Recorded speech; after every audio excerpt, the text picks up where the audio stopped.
this all happened, I just couldn't believe it was real, and I was very depressed for a while. But I tried on my own to investigate through her friends. I talked to one of Brian's girlfriends, and it was to no avail. Nobody was willing to, if they discussed it, they didn't remember, or, So I appreciate your doing this. I saw some of your work product. It's in the file. I don't know how much. I know you've requested the documents at some point, and you may have the same information that I have. I told you I have about 500 plus pages, and I see your work. I see how much you put into this. I see how many people you talked to.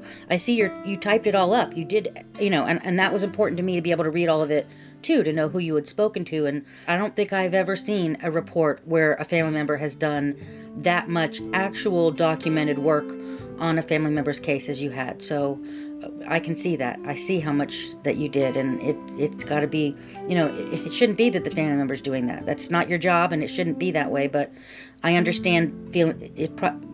Maybe it made you feel like you had some sort of control over the situation to at least be doing that much. You doing that, did it help you in any way?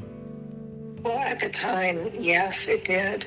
It did make me more depressed, I think, just, talking with people. But I wanted to talk about it. I wanted to hear things about it. I wanted, her name to stay, and not be forgotten. And so I had a pretty rough time of it during that period of time. And of course now it's 30 some years, and I always have said if they ever find out what happened, that I would, they better keep whoever was with her away from me. Yeah, I can see with this case and looking at it all, my focus is always on my podcast, why cases go cold. I don't ever cover recent cases because I really don't want to get in the way of law enforcement. And I think when you do that and you're covering the recent cases, you can affect the investigation. That's not responsible. So the cases that I cover are very old cases, decades old. And with a focus on why a case went cold. And in this case, it's hard for law enforcement to say on paper whether we have a homicide here or whether it's misadventure of some kind. I have my own opinion about that, and we'll talk about that in a little bit, because I think there's a lot about that scene that doesn't make sense to me. And so it doesn't, on its face, it doesn't make sense that she would end up how she ended up in a situation that was just, accidental, or we're missing some pieces to this story, is what I feel. And we have someone we know that picked her up that has never come forward. So that already doesn't look right. Something's not right.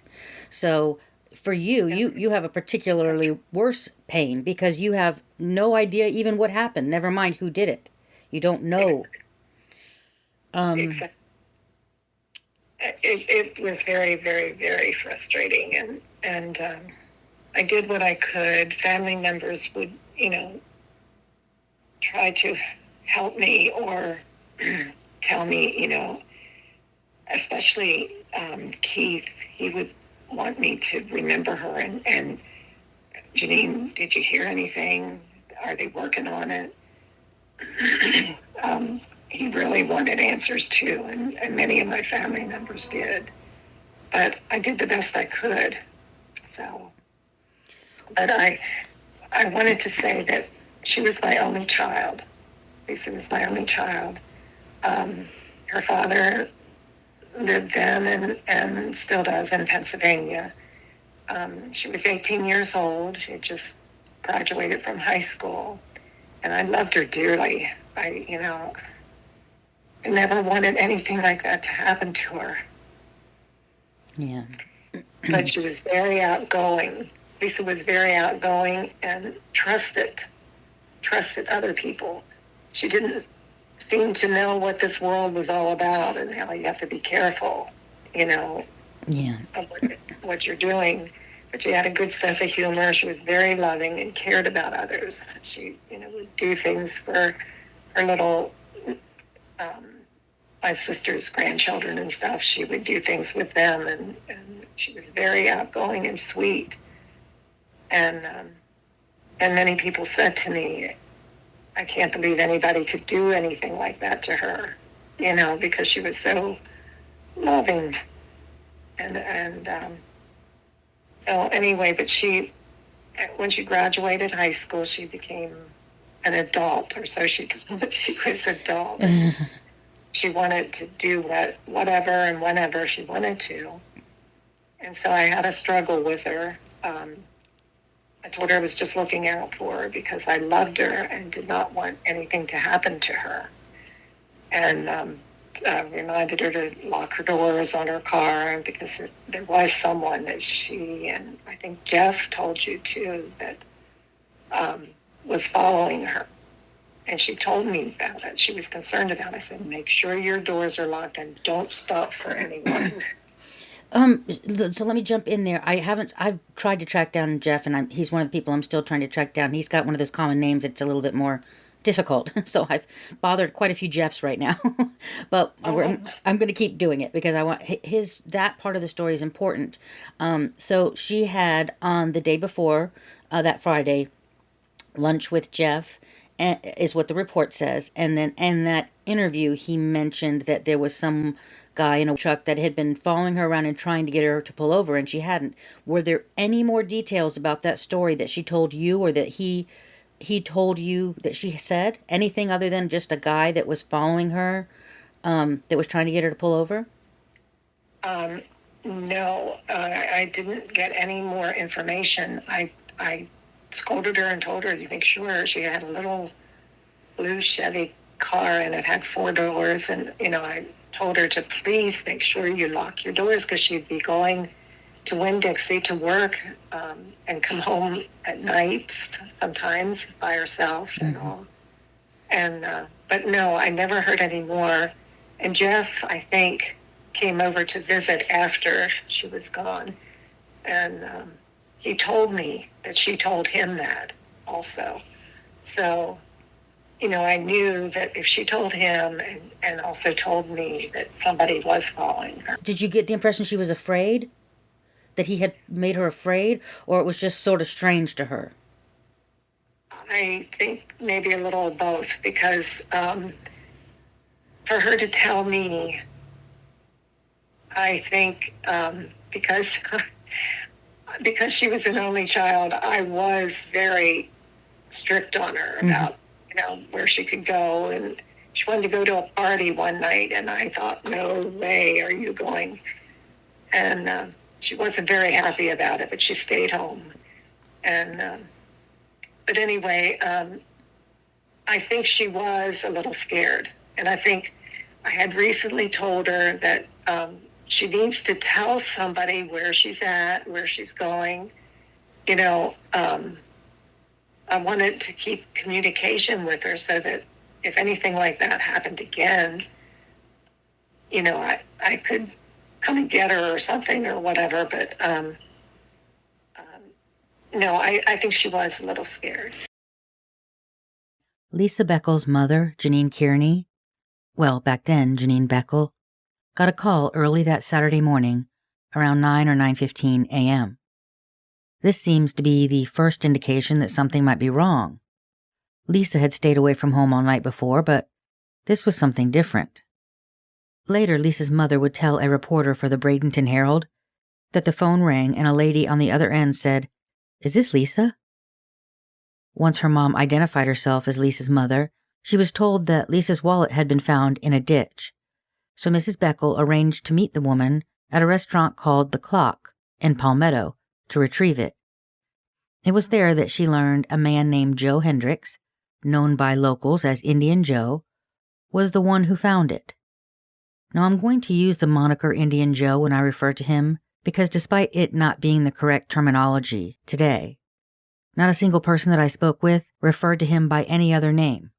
That appears to be what everyone called him. And because my podcasts are always directed specifically at people that might have information, anyone listening who would have information would know him by Indian Joe. Talk to me about that morning when you got a call about the wallet. Okay.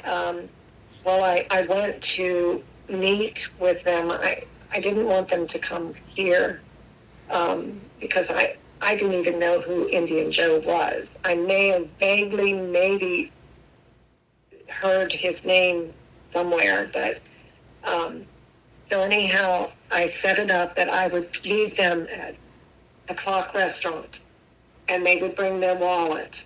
And he made a point to tell me right up front that there was no money in there, in the wallet. Mm-hmm. And they opened it to look and see if they could find an ID, somebody's name or picture or something. And of course, her driver's license, I think, were in there. I'm sure they were. And so anyhow, I went down there and I was scared because I didn't know what kind of person he was or who he really was. But anyhow, he talked nice to me, gave me the wallet, and I again said, I know my daughter wouldn't have gone out this weekend without any money because she worked for her money. Mm-hmm. She bought her own car. Just a responsible kid. When you met him at the Clock, was he alone or with the girlfriend? I can't decipher which way it was.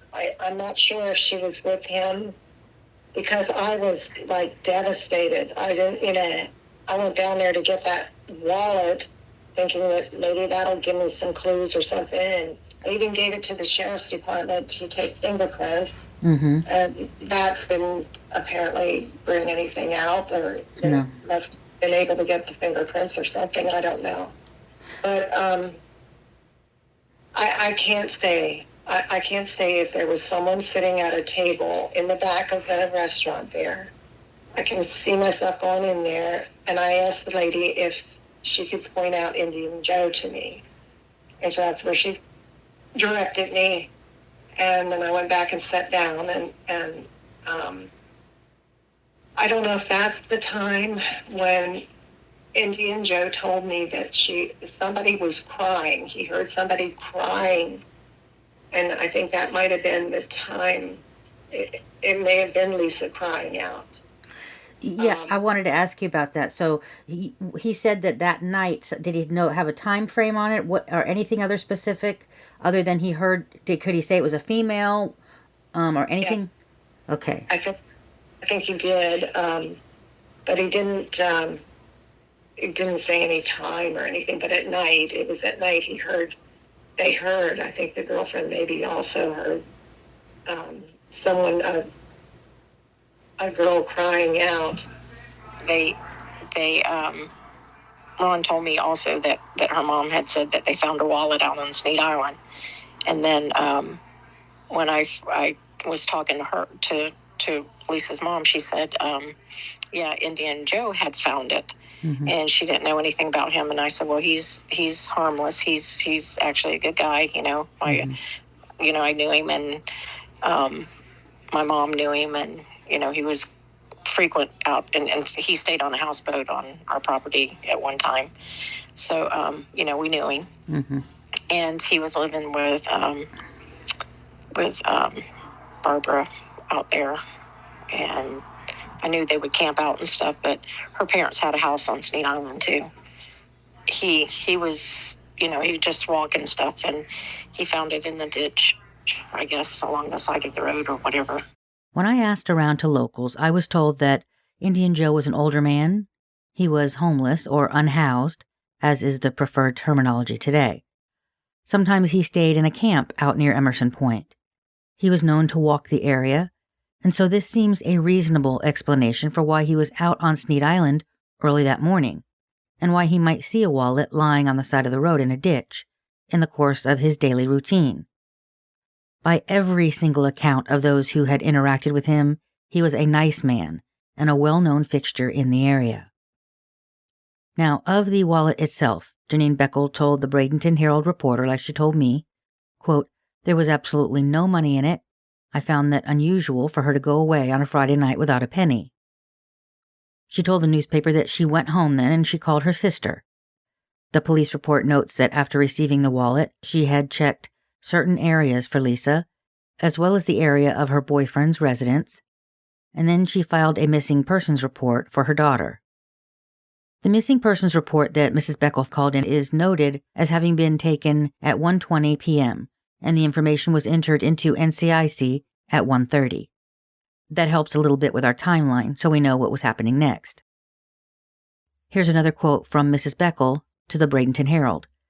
A close friend had seen Lisa on Friday night. Lisa phoned her friend and told her she was meeting a man for a date that night at Bradenton Riverfront Park. The friend thought the man's name was Keith. The friend told police Lisa met the man at a traffic stop. This friend is Susan, and you heard a bit from her in the last episode about her timeline that day, leading up to finding Lisa's car that Saturday. She told police that she believed Lisa had said this unknown man that she was meeting was named Keith and that he had a truck. Quote, he's going to get a bottle and we're going to get fucked up. That's what she remembered Lisa saying to her, and that's what police jotted down in their handwritten notes.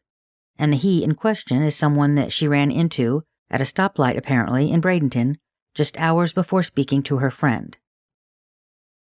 In the handwritten notes of the 7:10 p.m. conversation, it says, quote, did not say anything about date. Did mention truck. I do go back to the handwritten notes because those are the notes taken at the exact time when police spoke to these witnesses, which would have been the closest in time to when the events occurred. And from this note, it's hard to say whether did not say anything about date in that last conversation meant that Lisa didn't say anything about this meetup being an actual date per se, or whether Susan had initially told police when she was questioned about that last conversation that Lisa didn't mention meeting this person at all. Susan's recollection, which you heard in the last episode, suggests that meeting this individual was mentioned in both of Lisa's last conversations with her. Here's more from Susan about her memory of the timeline that Saturday. I received a phone call from my old manager, Ron Kemper, and he was the manager at Palmetto, and he said, hey, do you know where Lisa might be? And then he told me that her mom had contacted the store there looking for her. And I told him, I said, oh my God. And I said, she actually had a blind date and she was supposed to meet that guy at the park.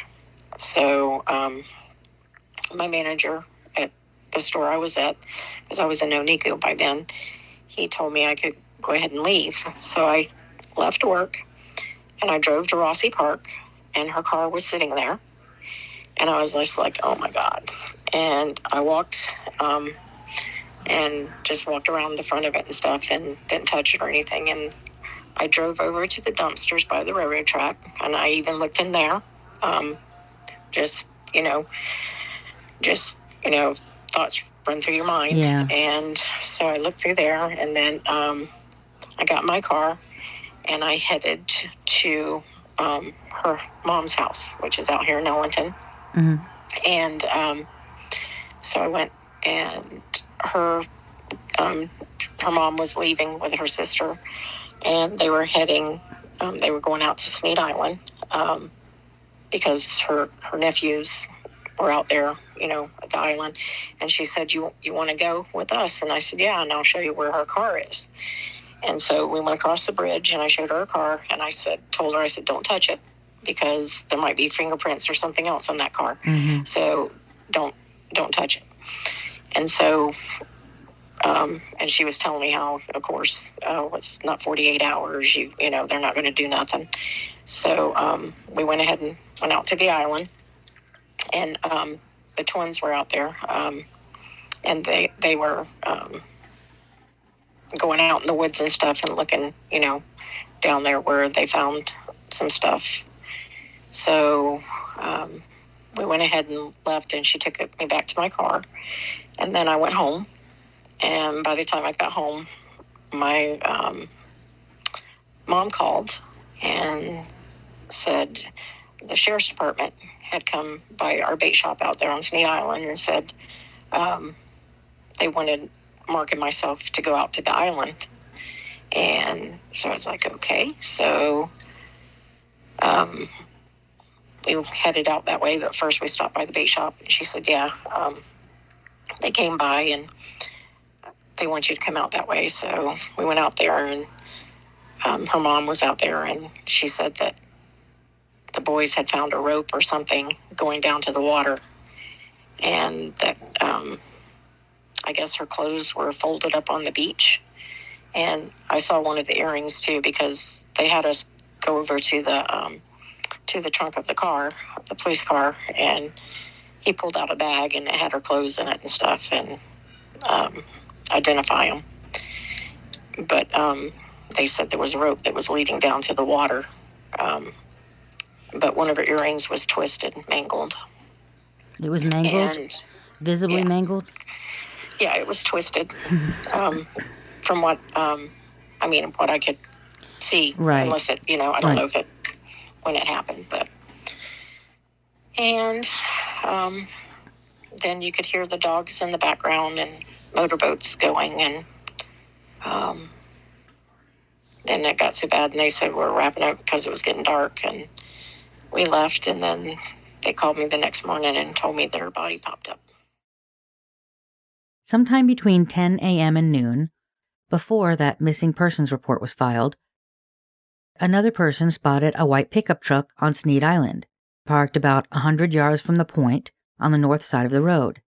It was an older model white pickup, and the witness thought that it was about a 10-year-old pickup, so that would have made it somewhere around a 79 or 80 model at the time. This witness specifically thought it was a Ford pickup truck, and he said the white male in his 30s near that truck had a full goatee.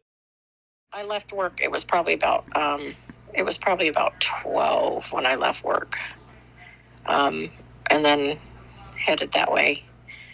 And I want to say we got out to Snead Island. It was, by the time we got out to Snead Island, it was around 2 or 2 or 3, because it was afternoon. And they had already found the clothing by then? No. They hadn't found it yet? No.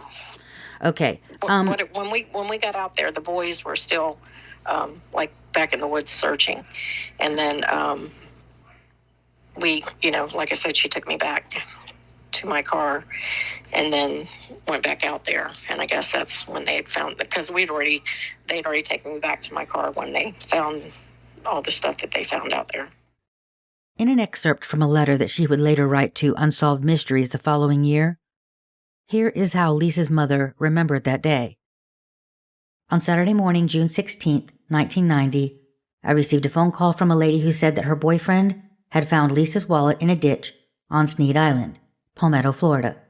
There was no money in Lisa's wallet, which was very unusual for Lisa.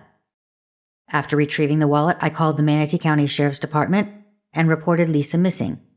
Around 2:30 that afternoon, I decided to look for the person who found Lisa's wallet, who lives on Snead Island, and also to see if I might locate Lisa. Family members joined me in this search. During the attempt to locate the party who found her wallet, my nephew accidentally came upon Lisa's clothing floating in the water. We called the Sheriff's Department to report that we had found her clothes, and also to tell them that Lisa's car had been located at Riverfront Park in Bradenton. So that indicates that it was not until around 2:30 that afternoon that family began looking for Indian Joe and searching the island for Lisa. In his statement to police, Lisa's cousin Keith Smith told police the following, and I'll quote it directly from the report. Keith Smith stated that he responded to an area on Emerson Point to locate one Indian Joe. Smith stated that Indian Joe had found a wallet belonging to the victim and that he was attempting to locate Indian Joe for further information and help in locating the victim. Smith stated he walked back to the water and found victim's clothing and earring. He removed the clothing and called MSO, which is Manatee County Sheriff's Office. Now, Indian Joe would not be taken to the scene by police to show them where he found the wallet until June 18th, on Monday, the day after Lisa's body was found, according to Detective Jones's report. So Indian Joe was never on Snead Island helping them look on that Saturday. And it's important to understand that no one in the family would have any way of knowing where that wallet was found by Indian Joe until that Monday. And do you remember Injun Joe was not out there at the time? He was not available. He didn't meet up with family to say, here's where we found the wallet. Oh, I don't know when that all happened. So with the time that you were down there, you did not see him down there. No. Okay. Because it sounds like around the time you got there, between 2 and 3, is around the time that Keith Smith, one of the cousins, said he got down there. He worked until 2, he said. Then he got down there around 3. So, and then by 5, they're already calling the police. So the finding of those things happened fairly quickly. I was confused by how they knew to look in that specific location because of the length of that road. And Keith's telling police that he started at the tip. And I'm sort of confused at what led him into that spot, because from what I've been told by locals, it was not a spot. It says in the report you can't see it from the road. It was not a spot that was, like the point where people hung out. So do you have any clarification on what led them to that spot specifically? Well, there were trails that would lead you back to the water back there, Mm-hmm. and it would take you out even to Tampa Bay area, Terracia, Mm-hmm. and which leads into Tampa Bay. But there were trails that you could go back there, and people would go camp out there on those beaches, and they would go fishing and stuff. Mm-hmm. So all you would have to do is, if you were one of those avid fishermen, or you could see where people were walking back there, because there's a little. So you're thinking they just started taking the trails then and looking around? Right. When I talked to Indian Joe, he came by, after, a few days after, Mm-hmm. and he said that he heard some, and he said that hindsight was, once again, he heard a girl screaming, but they had heard, things before, and, just kind of blew it off. But he said he started to go just because of the sound that the scream was. But he didn't, and then he was saying that he wish he would have, because, he might have been able to do something. But did he feel like that the area he heard the screaming from was in the direction of where that clothing was found? Yes, because he said that he was a little further down, I guess, closer to the tip, and she was more towards coming back. Right, about like halfway down that road, it seems like, is where she was. Keith told police that he worked that day from 8:30 in the morning until around 2 p.m. and arrived on Snead Island to search around 3 p.m. Police did not interview his twin brother Kevin, who was also out there that day, nor did they record any interview notes with their mother, who was also out there.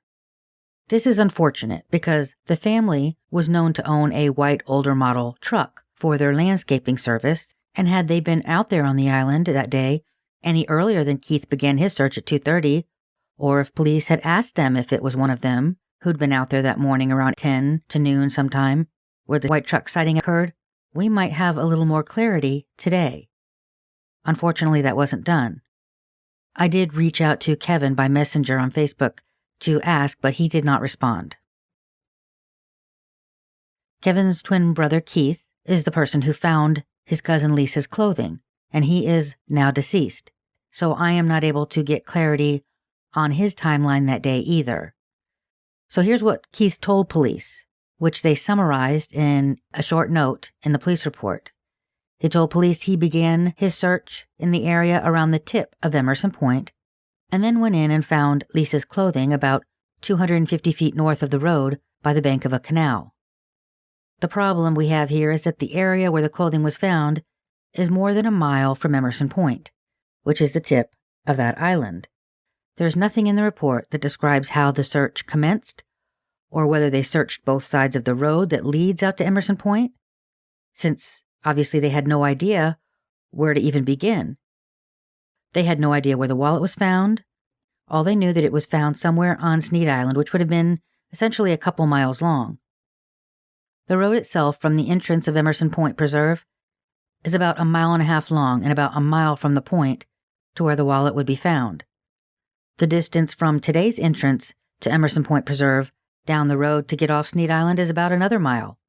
And all of that, back then, in 1990, was pretty out of the way. One long stretch of a couple miles. There are canals and footpaths along both sides of that road. But it seems that if you started your search at the tip of Emerson Point and searched both sides of the road, it would take an extended period of time to get a mile up that road.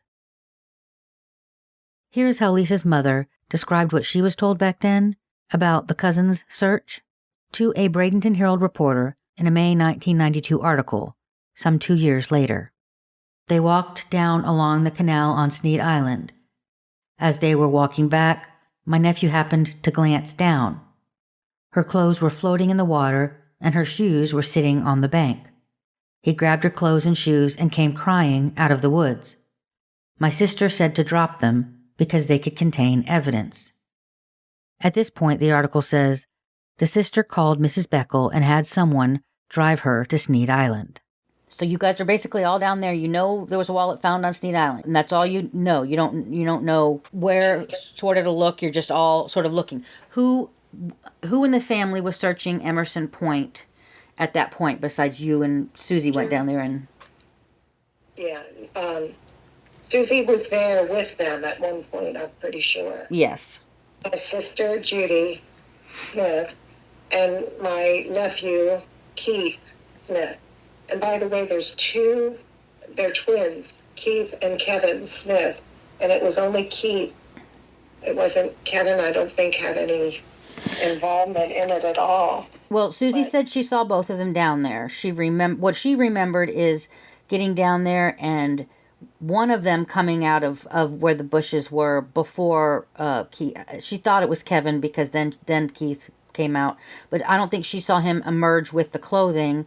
But she was sometime just after that shown the police were called, and then the police are who showed her the clothing, and it was at that point that she identified them. It wouldn't have been until that point that anyone would have known what she was wearing, I guess, because the only two people that saw her the night before when she was changed would have been Susie and then Willie Oliver, who saw her get into, the car. So she said that's her recollection of that. First of all, I don't want you to think that I'm accusing Keith of anything because I'm asking about these clothing. I'm asking about these clothing because, number one, the police didn't take enough notes about what Keith told them, where and how he found them, number one. And number two, so all I have are literally newspaper accounts, and that's not appropriate. And number two, the scene doesn't make sense where the clothes are. It doesn't make sense if this was a consensual encounter. And not only that, even if it wasn't, the clothing was not in the same places where the condom and the earring and everything were found up on the, there was a slope apparently that went down to the water, but the flat land up there underneath the trees is where the other things were found. So the only way that the clothing makes sense floating on the water or down by the water is if she took those clothes off herself and walked into the water of her own volition, or someone tossed them down there. They were attached to like things that were growing on the side of the bank. They like sticks and stuff. They were hanging from that, and her shoes were up on the flat ground above the water, but. Laying like someone just... Do you remember exactly how he said he found them? Like, were the two shoes, when you take off your shoes and you set them next to each other, were they like that? Or were they, just randomly tossed on their sides, or do you know? No, they were set up there side by side. They were like that, her shoes. Or so I was told. Mm-hmm. And it says... Go ahead. No, the newspaper had said that he had seen them floating in the water. So you're saying the clothes were like tossed in the water and sort of had caught on trees and things like that? The clothes were caught on the trees. She had a bra stretched across her. When I saw a picture in the sheriff's pictures, the bra, her body had swollen up, of course, and the bra was stretched across her. I don't know if it was the top of her or the back of her. The only two people that had seen Lisa after she changed that night into the clothing that would later be found, aside from the mysterious person who picked her up from Riverfront Park, were her friend Susan and Mr. Oliver, the man who saw her get into that pickup. No one at the scene that day until Susan arrived would have been able to verify that was the clothing that Lisa was wearing. Let me ask you about this. Do you remember the first time someone asked you about what Lisa was wearing when you saw her? When I was asked that, I was out there on the island. Okay, so before you got out there at what you're saying 2:30, 3 o'clock, nobody had asked you what she was wearing. Okay.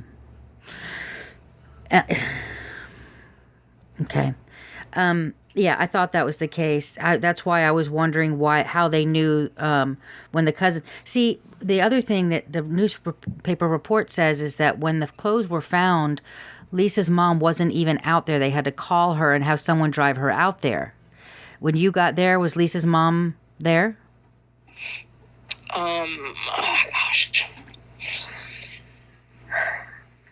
I don't even remember, because we stayed out there until all they wanted us to do was go see the clothes, and I don't remember I don't recall, because I know I would have been like very, very upset. But you said you went by her house and she told you, now that I'm thinking back to what you said, that she told you to, she asked if you wanted to go with them. So did you ride with them, or did you go? That was in the morning.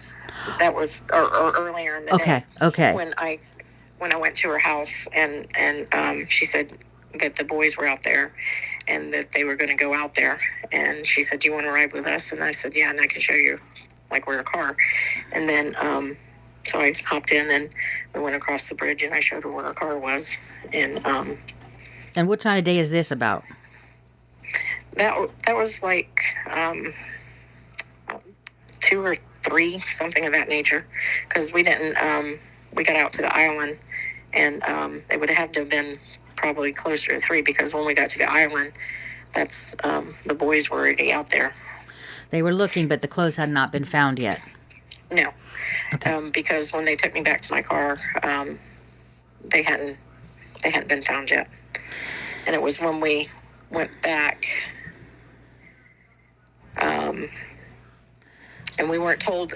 I know I didn't see her mom, because her mom would have already known about the rope and stuff, because she told me that later about the rope and all being down there. Detective Jones arrived at 5:33 p.m. on Snead Island. Deputy David Hogden was dispatched to the scene at 5:33, and he arrived at 6:18. Deputy Hogden's typed report was the most concise report as to the findings at the scene on that Saturday. At the above time on June 16, 1990, I was contacted by dispatch and asked to respond to Emerson Point Road, area of Snead Island, regarding what had initially been reported as a missing person. At approximately 6:18 p.m., I arrived at the scene, a heavily wooded area of Emerson Point Road, located on an unpaved portion. Detective Jones related to me that persons searching the area for signs of the missing girl had found a torn white top, torn black skirt, and white shoes near the water's edge, north of the roadway. They had subsequently been identified as belonging to the missing girl. The people who had found the clothing had moved it from where they found it and laid it on the ground approximately 30 feet north of the roadway, where it was still located on my arrival. Detective Jones and Lieutenant McBride then showed me what was believed to be the crime scene area. As there was no ready point of reference to fix its exact location, it was determined that a set telephone pole on the south side of the roadway, just west of where we entered the woods, would serve as a marker. It was subsequently marked with orange paint as TP1, the marking being done on June 17th. The area subsequently determined to be the crime scene was located 86 paces, approximately 258 feet, northeast of the pole. On my arrival at the scene, I noticed a large amount of debris in the area, indicating that it is regularly visited by people. The area is not visible from the roadway due to a heavy concentration of Australian pines. It is located at the waterline and approximately 4 feet above it, up a small slope. It was noted that although there was much debris in the area, there were no signs of a disturbance or fight in the area. No scuffing of the dirt or pine needles, no broken limbs on trees or bushes, and no sign that any of the trash in the area, much of which had obviously been there for some time, had been disturbed or overturned. In addition, there were no signs of anything having been dragged down the sandy slope to the water's edge. In the immediate area were a number of items which we felt were possibly involved in the investigation. They included, but were not limited to, a black plastic hoop earring, which had been identified as belonging to the girl, an almost full pack of regular Marlboro cigarettes, flip-top box, a single cigarette butt believed to be a Marlboro Light, the brand smoked by the missing girl, several lengths of rope, quarter-inch, clothesline type, some of which had knots in them, and which were strewn in various areas of the scene, a used condom, and an open condom package. I thoroughly photographed the area, beginning from the roadway and moving through the woods to the scene. Once at the scene, I photographed the area from all possible angles, then took photographs of specific items in the area of the scene. After doing that, with the help from Detective Jones and Deputy Johnson, I made a rough sketch of the area. We designated 2 trees south of the scene, east and west, as numbers 1 and 2, and used them as our baseline from which to make measurements to pertinent items within the scene. We subsequently designated 4 trees within the scene as trees 3 through 6. All the trees were subsequently marked with their numbers in orange paint. We then made measurements to all items deemed to possibly be part of the scene, using various of the 6 trees as points to measure from. Following the taking of these measurements and making several rough sketches, I made 13 evidence collections from the scene.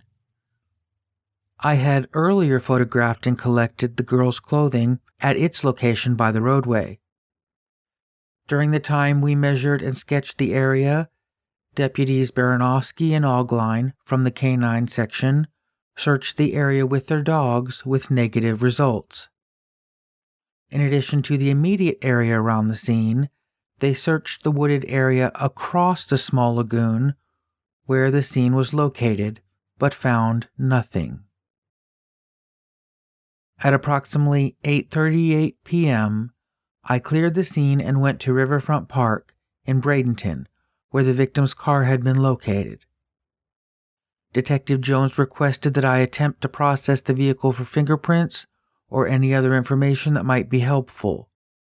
I located the vehicle at approximately 8:55 p.m. and waited approximately 10 minutes for the missing girl's mother to arrive, during which time I took several pictures of the vehicle, a light blue 1982 Chevy Chevette. As I prepared to dust the car, the girl's mother, Mrs. Janine Boeckel, arrived with Mr. Daniel Kearney. They had the keys to the vehicle, which was locked. I dusted the left half of the roof, the driver's door, and the left rear door, but only raised one print located on the left rear window, which I lifted. During the time I was processing the vehicle, I was approached by a black male who identified himself as Willie Oliver. He asked if anything happened to the girl driving the car. Under questioning, Oliver stated that he had seen a blonde, white female wearing a white top and black skirt drive up in the car during the morning hours of June 15, 1990. He said she had left the car and sat for some time on a bench overlooking the river. He stated that just as she started back to her car, a white male drove up in a white pickup truck and the girl went to meet him. Oliver said he heard the man apologize for being late, the girl got in the truck and they left. He said the girl appeared to be happy to see the man. He described the man as approximately 28 to 32 years of age, with sandy, medium-length hair and a mustache. He could not see what the man was wearing. He said the truck was a late model, full size with no topper and no damage or unusual paint that he saw. He stated that the one distinguishing feature of the vehicle was that it had very loud mufflers, like glass packs. He said that he never saw the girl again but noticed that the car stayed there. Mrs. Boeckel, who had overheard part of this conversation, stated that the description sounded like the man her daughter had been dating, whose name was Brian. Now, in the vehicle, the detective reported were some, quote, overnight items, such as a change of panties and cosmetic items. Nothing suspicious was found in or about her vehicle. You didn't know what time he said he saw Lisa at Riverside Park, right? That's another thing that's glaringly missing from this report, is them noting what time he said he saw, or even asking what time he saw Lisa get into that truck. I think he came up to us and Yes. said, do you know that girl? And I said, yes, I do. That's my daughter. I said, that's my daughter's car. I said, did you see her? He did tell me how much time he watched her, like 45 minutes or something. And he said, well, this guy pulled up in a white pickup truck, and she went up to him, and he was late getting there. And then she went around the car.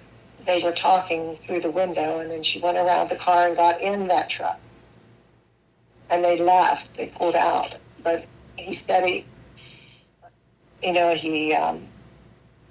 obviously got a good look at the guy. Right. And, yeah.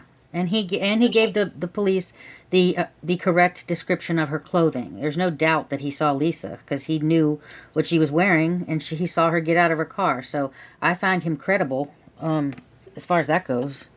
I do too, but the investigator acted like I wanted him. What happened was I worked downtown, near the courthouse. I worked down there, and for a period of time in a law office. And one day I was at lunch, and I was coming back from lunch, and this Willie Oliver was standing. There was a bus stop there. He was waiting for a bus. So I got really, really excited when I saw him again. And I thought, I'm taking you to the sheriff's department. So I asked him, I said, Willie, will you please go with me to the sheriff's department and tell them what you saw? I said, I need you to make your report for them. And so I took him to the sheriff's department. And yeah, I was right by the courthouse and stuff. And so I walked him over there. And I think I told somebody to tell my boss that I would be back, but that I found, the guy that was a witness to her getting in that truck. And so I took him there, and they were going to go ahead and work with him, talk with him. And I don't know if they did it that day. I think they had to have time probably to get the person in that does the photos or whatever. It sounds like what you're saying is they took his initial report that night when he came forward and said, are you, what happened to the girl? Because he had seen, he came forward right away when you were all standing there at the car. He knew, kind of put it together that something had happened. So he gives his initial report, and then police don't talk to him again until you find him at this point? Correct. That's correct. And they said, the detective said, I don't trust people like that. And basically that's what he was telling me, and he wasn't going to go look for him. I wanted to look for him, that was fine, but he wasn't going to go look for him. So I took him, I thought, this is my chance and I'm going to do it, So I did it. I took him there, and at least I got that out of him, but only because I took the guy there. Mm-hmm. her mom told me that they dismissed him because he was homeless and lived under a bridge, and that he was an incredible witness. You know, I put out the composite drawing today that they never released, and that composite is based on the information that man gave. I'm going to tell you this about that man. He has been homeless for a long time. That doesn't mean he doesn't know. He clearly gave a description of her clothes that was right. He knew, he had seen her. He backed up everything you said. There were some things that were said and things that were done that shocked me, and her mom had told me, some things that they had said and stuff. Lisa, she was 18. She was a good kid. She wasn't, we had fun together. We went to Disney. We hung out and, State Fair, all kinds of things. She come over, we played Pictionary and, just a group of us and stuff. And she was a lot of fun to hang around. I thought that some of the handling, the police, they wanted me to go in and be hypnotized because they were trying to, and they did that twice to me, just trying to get things. And then when we moved and we bought our house in Palmetto, the first phone call that came was from that detective. And it was almost like there was a car that would sit across, we lived off 14th Street over there, and there would be undercover, like, detectives sitting there, like we had something to do with it. And that's just the way they made me feel. And whenever, I was talking to her, she told me that detective was kind of like, oh, well, she was just a wild child. And that's just another one gone. And I was like, what? Oh, God. But I just didn't appreciate, first off, for somebody in that position to be making comments like that about her.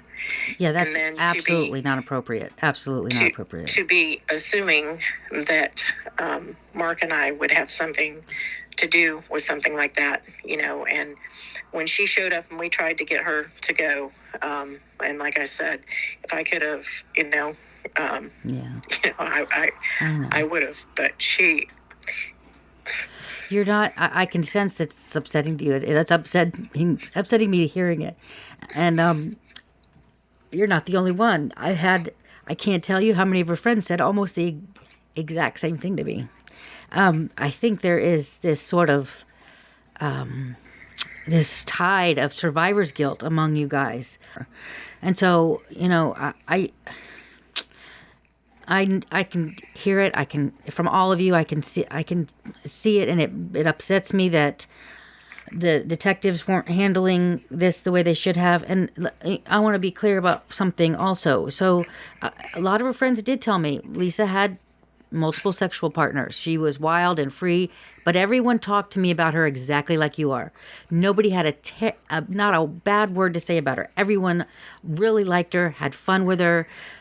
She didn't do anything different than a lot of us did at that exact same age. We made risky choices sometimes. We went out with people maybe we shouldn't have. We smoked pot. We, had sex and, unprotected sex. We did a lot of different things.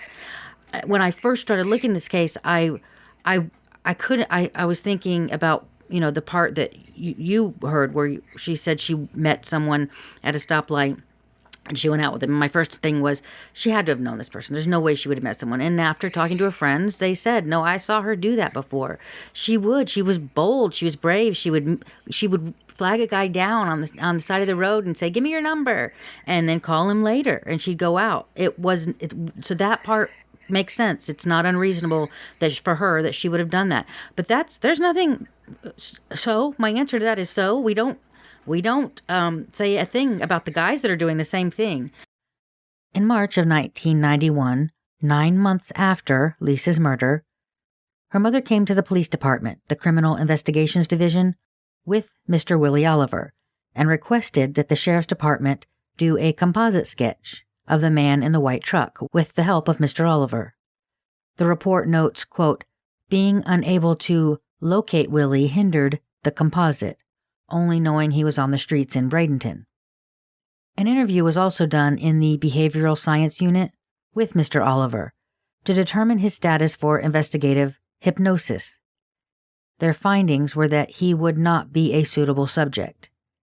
Their report states, quote, Our interview of Mr. Oliver found his thinking scattered and confused. He confabulated extensively. He expressed good moralistic ideas and created information. He was defensive and suspicious. It is our opinion that this person is emotionally disturbed and not likely to be a reliable witness. Now, when they say Mr. Oliver was, quote, defensive and suspicious, they mean of them, the people questioning him, the police. Not that they found him as a person defensive and suspicious related to this incident.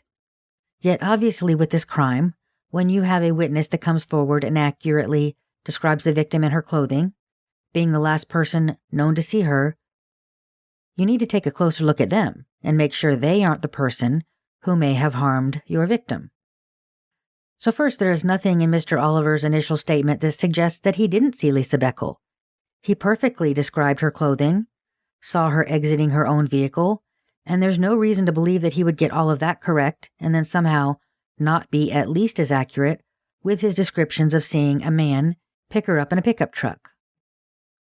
I did my own research on Mr. Oliver. Court records out of Sarasota and Bradenton indicate that his living arrangements were transient in nature, and his record over the years includes evictions and convictions for trespassing in a park. There are indications that he has been unhoused at points. This would certainly explain why he was at Riverfront Park in Bradenton and for that length of time that he was able to observe Lisa, which seems to be a significant length of time. In his notes, the detective lists Sarasota, Florida police records from his check of Mr. Oliver. He notes a drug arrest the year prior in September, 2 months later in December, a disorderly conduct arrest, and in February 1990, a charge of loitering and prowling. That April, a domestic dispute, and then about 3 months before Lisa's death, there's a note that Mr. Oliver may have been a suspect in a motor vehicle theft, although nothing ever came of that. The next month, there was an arrest for battery, and then about 2 months later, on July 8th, about 3 weeks after Lisa's murder, he was involved in another domestic dispute. All of this to say that Mr. Oliver had some issues of his own with brushes with the law. But I want to note that I've done a bit of research on quite a few names listed in the Lisa Boeckel case file, and there is no shortage of people with similar issues. Far too many domestic violence records were noted, for my taste, in fact. So you can certainly take those things into account as you assess each witness, but none of those things mean that Mr. Oliver didn't see what he saw that night. Here are the facts. He is known to hang out in public parks. He accurately described Lisa's clothing, and his story is supported by the story of Lisa's friend Susan, who said that Lisa told her she was headed to that exact park to meet with a man that she had run into at a stoplight, whose name she thought Lisa said was Keith. When the detective spoke with Mr. Oliver's landlord, he learned that he had left that address about a month after the murder, and the landlord indicated at that time that Mr. Oliver and his female roommate actually got around town on bikes, and they did not have a vehicle. This point was the most important to me.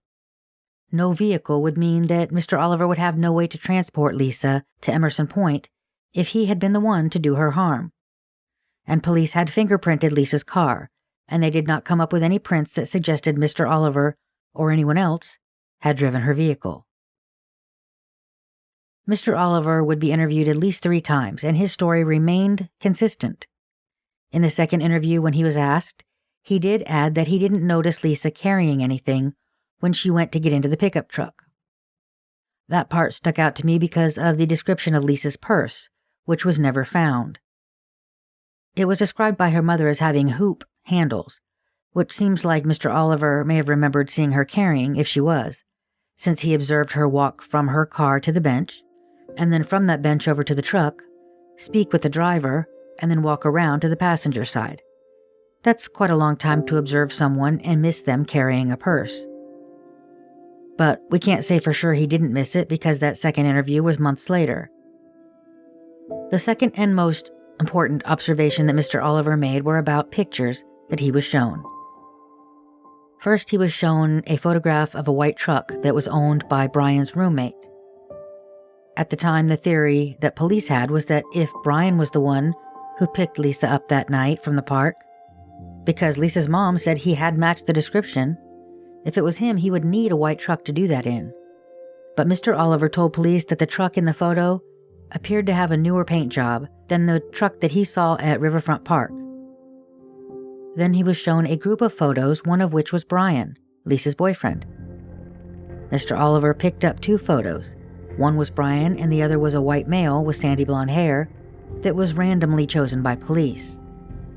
Mr. Oliver looked at them and he said he didn't know where or even if he had ever seen these 2 subjects. They might have been familiar, but he said the driver of the white truck that night, his hair was not the same as Brian's hair. The hair on the man in the truck was lighter. Mr. Oliver called it bleachish blonde colored or sandy colored.